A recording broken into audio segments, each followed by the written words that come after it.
Muling tiniyak ni Pangulong Ferdinand R. Marcos Jr. na nakahanda ang suporta ng pamahalaan para tulungang makabangon ang mga sinalanta na magkakasunod na bagyo.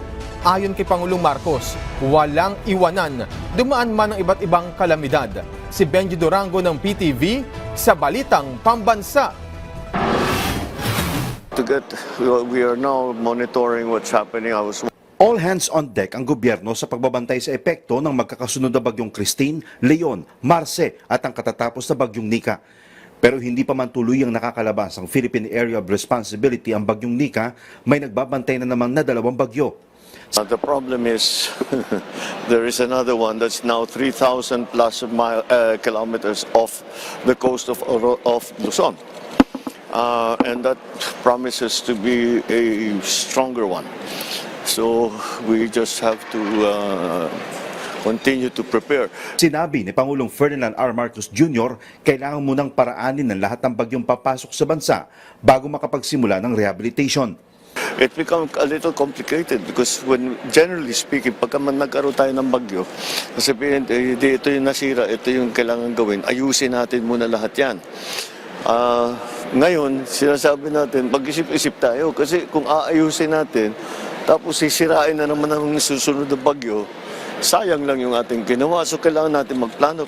Siniguro naman ng Pangulo na nakahanda ang gobyerno na tulungang bumangon ang mga nasalanta ng bagyo. Pero yung mga tao, kailangan na may kuryente, kailangan na may food supply, kailangan na may tubig, kailangan ng ayusin ang kanilang bahay. So this is the balance that this is the tightrope that we're trying to navigate it. Aminado ang Pangulo na ngayon lang naranasan ng bansa ang ganito.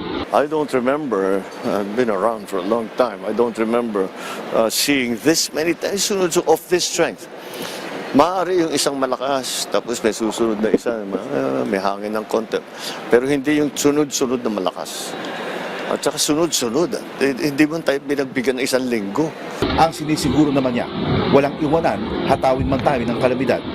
And the national government will come in as soon as we can. In fact, we're already there.